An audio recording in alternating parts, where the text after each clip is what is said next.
Tupac terkena 4 tembakan, 1 di lengan, 1 di paha, dan 2 di dada. What's up YouTube? Selamat datang lagi di Jay The Bar Channel. Apa kabar kalian semuanya? Semoga sehat selalu dan bisa menjalankan semua aktivitasnya dengan lancar. Di channel ini gue akan membahas mengenai cerita-cerita atau peristiwa menarik yang misterius serta fenomenal dan mungkin kalian sendiri belum pernah dengar sebelumnya. Kali ini gue akan membahas mengenai misteri pembunuhan 2 legenda rapper terbaik dunia, Tupac Shakur dan Notorious B.I.G. aka Biggie Small or Biggie. Sudah puluhan tahun kasus ini menjadi misteri, di mana pembunuhnya nggak pernah terungkap. Mungkin sebelumnya kalian udah pernah ngikutin kasus pembunuhan rapper jenius ini, tapi kali ini gue akan kasih tahu kalau kasus ini sebenarnya sudah menemukan titik terang guys. Dan katanya pembunuhnya juga sudah diketahui. Apa yang sebenarnya terjadi? Siapa pembunuhnya? Dan apa motifnya? Penasaran? Sebelum masuk ke ceritanya, mohon klik dulu tombol subscribe, like, share, dan nyalakan lonceng notifikasi. Dengan begitu kalian akan membantu channel ini untuk menghasilkan konten yang lebih baik lagi di kemudian hari. Oke, tanpa berlama-lama lagi, mari langsung masuk ke kasusnya. Ngomongin nama-nama besar rapper seperti Eminem, Dr. Dre, Jay-Z, Lil Wayne, Snoop Dogg, kalian pasti tahu kalau mereka itu bintang rap paling terkenal saat ini. Dan kalau kalian emang suka musik rap, gak mungkin banget kalau kalian gak tahu tentang Tupac Shakur dan Biggie.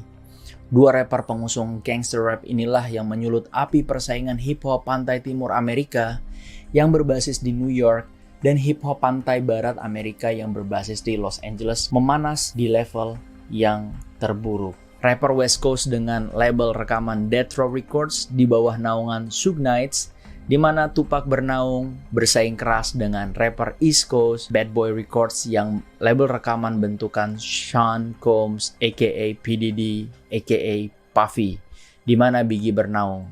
Yang makin menarik lagi, perseteruan ini melibatkan gangster, The Bloods, dan The Crips, di mana gangster ini merupakan gangster terbesar di Amerika. Persaingan yang brutal ini berakhir pada kematian kedua rapper legend ini.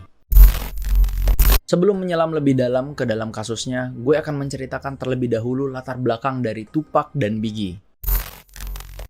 Tupac adalah seorang musisi rap yang dianggap sebagai salah satu rapper terbaik sepanjang masa. Selain itu, dia juga seorang penulis lagu, aktor, dan aktivis.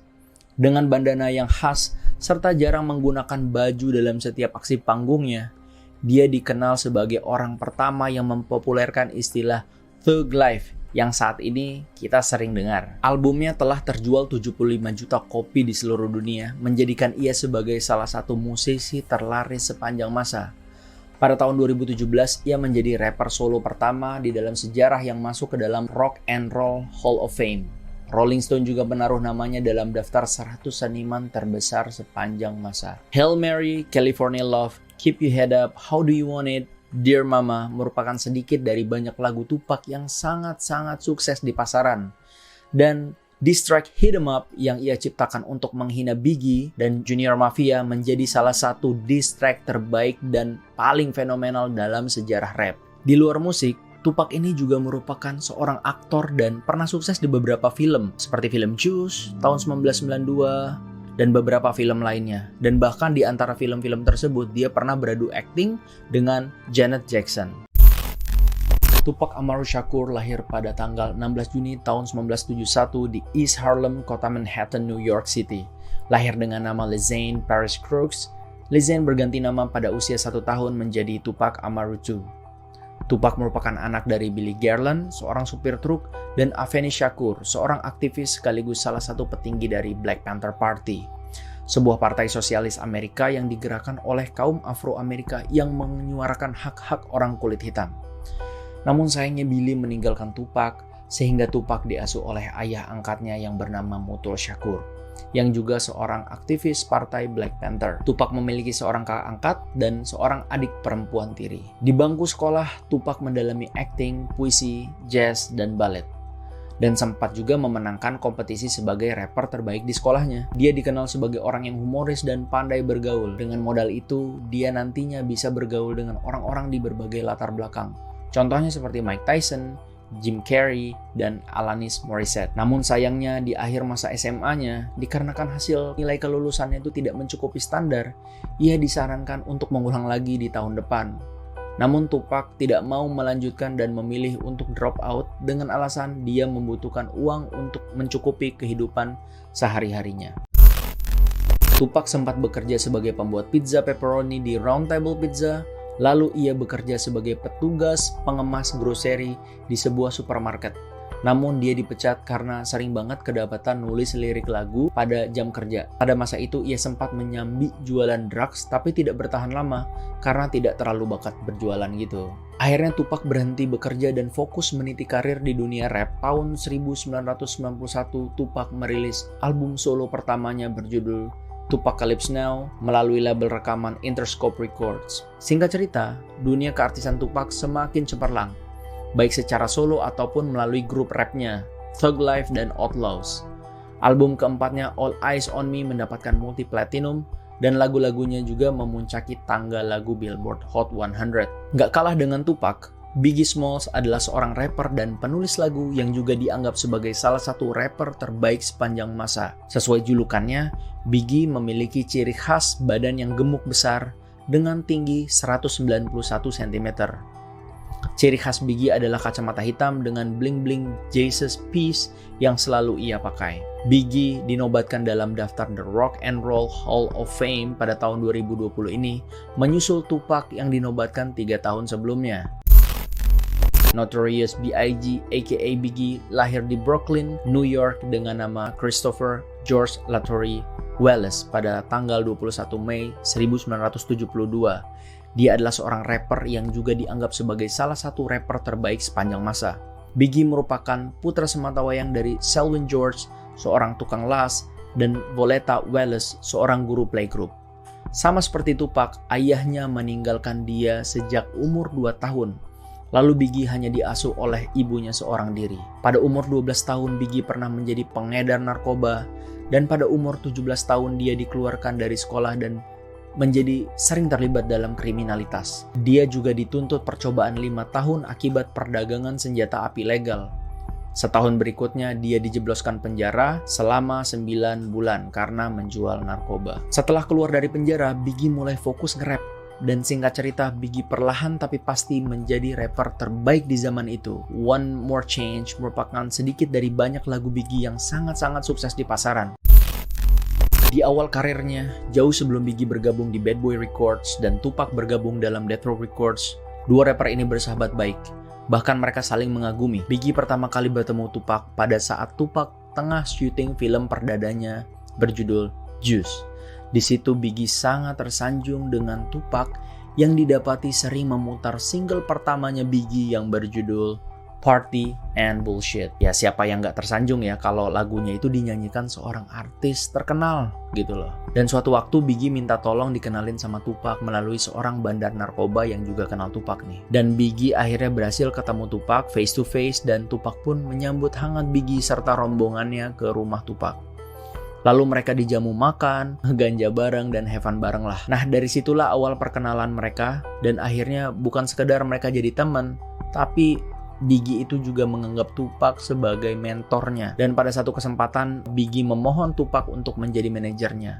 Tapi Tupac menolak dan menyarankan supaya Biggie itu dimanajeri oleh Puffy, P. Diddy ya.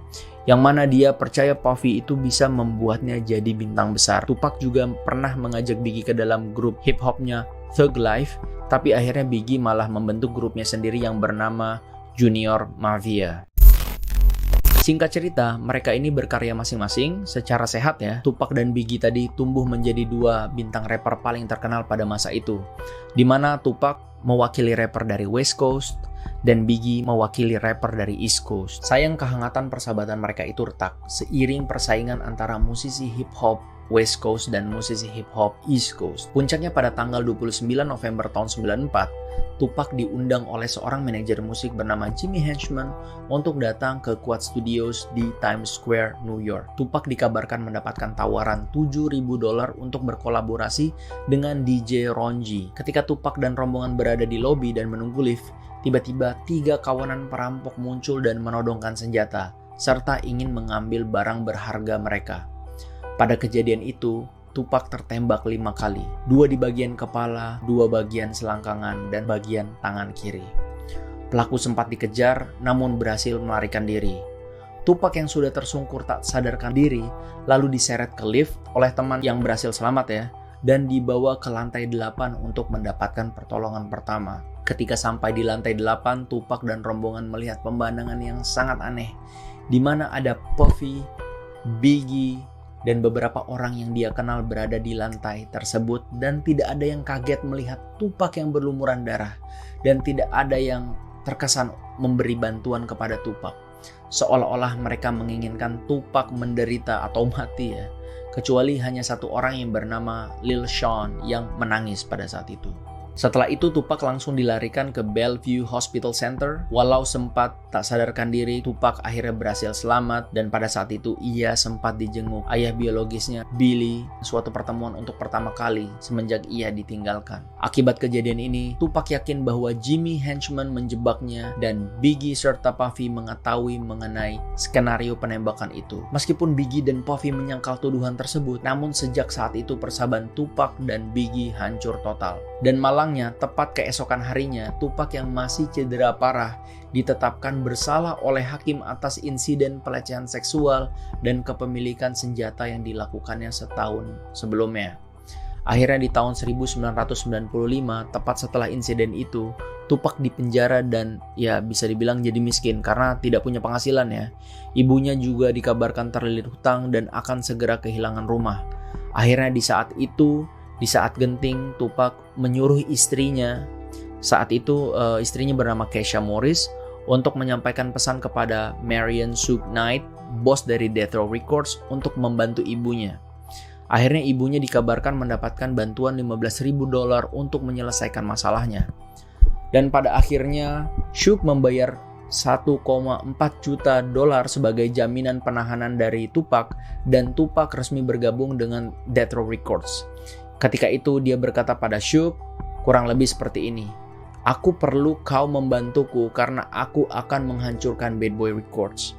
Aku percaya mereka ada kaitannya dengan penembakan itu."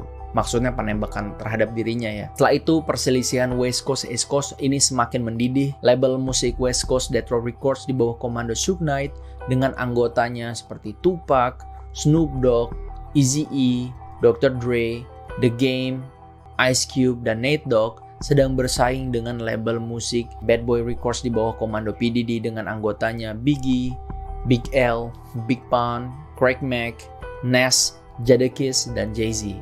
Label musik ini saling mencuri artis rap dan bersaing dengan tidak sehat karena mereka saling ejek satu sama lain hingga melibatkan perseteruan fisik yang menyebabkan kematian anggotanya. Percekcokan ini juga semakin diperparah dengan keterlibatan 2 gangster yang paling besar di Amerika yang juga rival satu sama lain, The Bloods dan The Crips. Keduanya gangster yang berbasis di Los Angeles. The Bloods identik dengan warna merah dan The Crips identik dengan warna biru. Suge Knight merupakan anggota dari Mob Piru di backing oleh The Bloods, dan Puffy di backing dengan anggotanya The Crips. Pada 20 Februari tahun 1995 atau 5 bulan setelah insiden penembakan di Quad Studio, Biggie merilis single yang berjudul Who Shot Ya, yang dipercaya memprovokasi karena dianggap sebagai ejekan kepada Tupac yang ditembak di Quad Studio. Tupac saat itu berada di dalam penjara.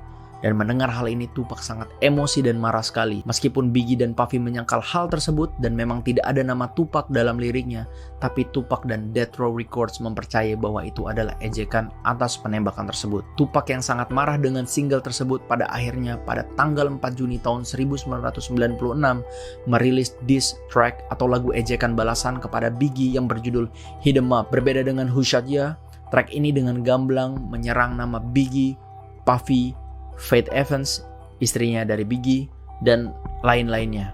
Track ini dinyanyikan dengan penuh amarah dan banyak kata-kata yang swearing. Jujur gue ngedengar lagu itu cukup merinding karena dinyanyiin Tupac dengan sangat menjiwai gitu. Dia marah banget gitu.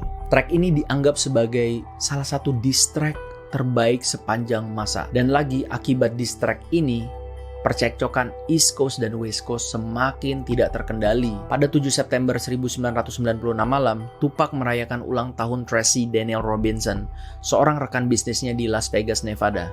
Setelah itu ia menghadiri pertandingan tinju Mike Tyson versus Bruce Seldon bersama Suge di MGM Grand.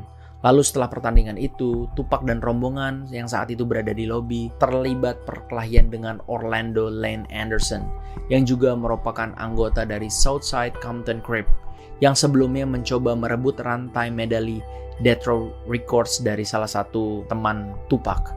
Lalu Orlando Anderson dipukuli oleh Tupac, Suge, dan rombongan. Akhirnya perkelahian ini dilerai dan dihentikan oleh security. Akibat kejadian ini nantinya Suge Knight didakwa 9 tahun penjara akibat pemukulan terhadap Orlando. Setelah kejadian itu, Tupac pulang ke kamar hotelnya untuk menjenguk pacarnya Kidada Jones. Ia sempat menyampaikan kepada Kidada bahwa mereka saat ini dalam keadaan bahaya karena sebelumnya mereka menyerang anggota Gangs the Crips. Lalu Kidada menyarankan Tupac untuk memakai rompi anti peluru yang biasanya dia sering pakai. Tapi entah kenapa Tupac nggak mau pakai pada hari itu dengan alasan ini terlalu panas. Sebelum pergi, Tupac mengutus Frank Alexander, yaitu bodyguard yang biasanya menjaga dia gitu. Kali ini dia menyuruh si Frank untuk menjaga mobil Kidada karena dia takut hal yang terjadi pada Kidada karena malam itu memang dianggap sebagai malam yang berbahaya gitu ya. Lalu dengan sedan BMW 750iL hitam, Tupac bertolak ke klub malam milik Death Row Records, yaitu Club 662. Lalu pada jam 11 malam, mobil mereka itu sempat dihentikan polisi yang mengendarai sepeda karena didapati menyetel musik yang sangat keras dan juga nggak pasang plat nomor. Namun akhirnya mobil mereka dipersilahkan jalan kembali oleh polisi karena akhirnya ternyata plat itu ditemuin di belakang bagasi dan dipasang. Sekitar pukul 11.15 malam, di dekat lampu lalu lintas, sebuah sedan Cadillac berwarna putih memepet mobil mereka yang sedang berhenti. Lalu tiba-tiba seorang penumpang dari Cadillac tersebut menyenderkan badannya ke pintu mobil dan dengan cepat melepaskan 9 peluru ke arah Tupac. Tupac terkena 4 tembakan, 1 di lengan, 1 di paha, dan 2 di dada, di mana salah satu peluru tersebut menembus paru-paru kanannya. Sementara pada saat yang sama, pecahan kaca menghantam kepala Suge Knight. Namun ia tidak terkena peluru. Tupac lalu segera dibawa ke pusat medis Universitas Southern Nevada untuk diberikan perawatan intensif. Namun pada sore hari tanggal 13 September tahun 1996 atau 6 hari setelah kejadian penembakan, Tupac dinyatakan meninggal karena pendarahan internal pada pukul 4:03 sore. Penyebab resmi kematiannya diketahui karena gagal nafas dan jantung akibat beberapa luka tembak. Tupac akhirnya dikremasi sehari setelah kematiannya. Lalu abunya dicampur dengan ganja dan di smoke atau dihisap ya oleh anggota member Outlaws, grup rapnya yang dulu.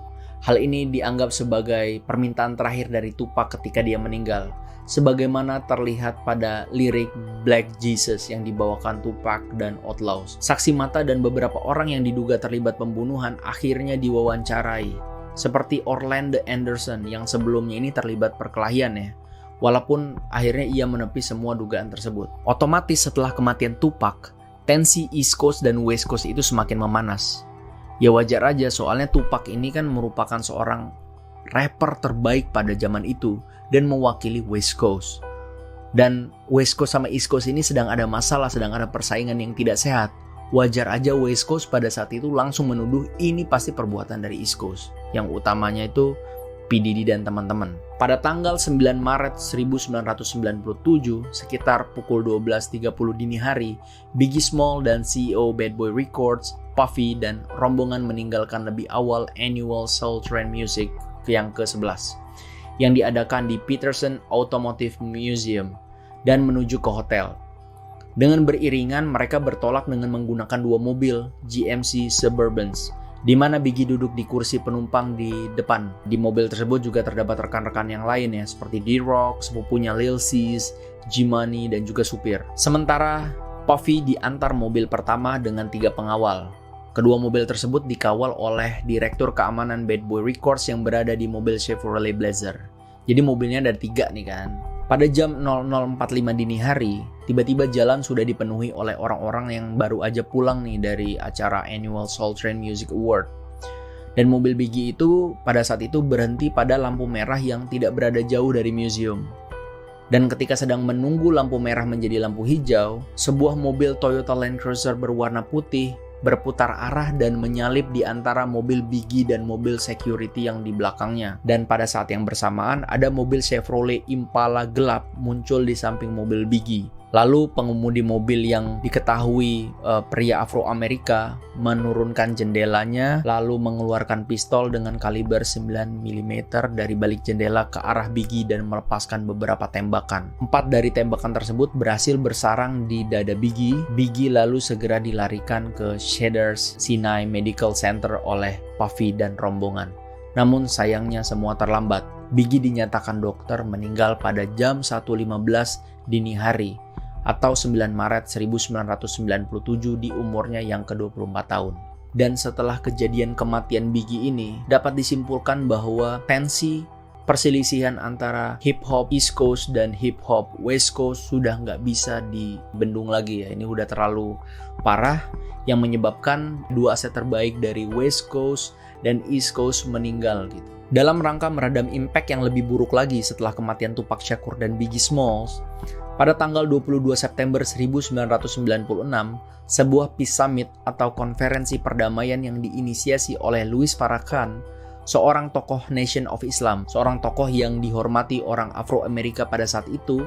Pada summit itu, dia menyerukan perdamaian dari pihak-pihak yang terlibat dan juga semua rapper di West Coast dan East Coast. Karena kalau tidak didamaikan seperti ini, dipercayai bahwa eskalasinya akan semakin parah dan korban yang berjatuhan akan bertambah banyak. Dari tragedi tersebut banyak sekali dugaan-dugaan liar, teori konspirasi yang beredar yang menyelimuti kematian Tupac. Tapi gue akan ngebahas teori konspirasi yang paling populer aja, seperti Suge Knight terlibat dalam plot pembunuhan Tupac. Yang menurut gue nggak mungkin lah, karena Tupac itu merupakan mesin uangnya Suge Knight gitu. Jadi ya nggak mungkin lah dia bunuh mesin uangnya sendiri. Kalau dia bunuh Tupac ya sama aja dia pengen bunuh diri, pengen membuat dia miskin sendiri gitu. Lalu ada yang bilang bahwa Biggie terlibat dalam pembunuhan Tupac. Nah, menurut gue ini masuk akal. Meskipun Biggie itu kita ketahui ya seorang teman ya, seorang teman baiknya Tupac gitu. Sebelum kejadian ini ya. Dan Biggie juga pernah ngaku kalau dia nggak terlibat dalam penembakan sebelumnya. Tapi semua itu mungkin aja karena Biggie itu kan ya pengen menjadi yang terbaik ya. Untuk menjadi yang terbaik mengorbankan semuanya gitu.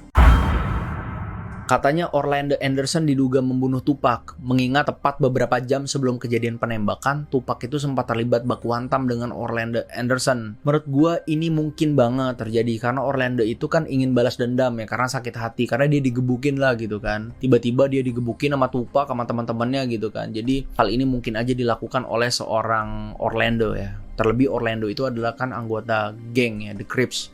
Jadi dia punya pride terhadap gengnya sendiri dan dia punya power gitu untuk balas dendam. Dan yang gak kalah populernya disebutkan bahwa Tupac itu saat ini masih hidup dan tinggal di Kuba gitu. Tupac diduga memalsukan foto otopsi yang menggunakan jasad orang lain ketika kremasi. Lalu Tupac pura-pura meninggal. Hal itu didasari petunjuk bahwa Tupac mengubah nama panggungnya menjadi Machiavelli sebelum meninggal. Machiavelli ini merupakan sebuah nama yang diambil dari seorang ahli strategi perang Italia yang bernama Niccolo Machiavelli, yang pada masa hidupnya pernah menulis buku untuk menganjurkan seseorang memalsukan kematiannya demi menipu dan membalas dendam pada musuhnya.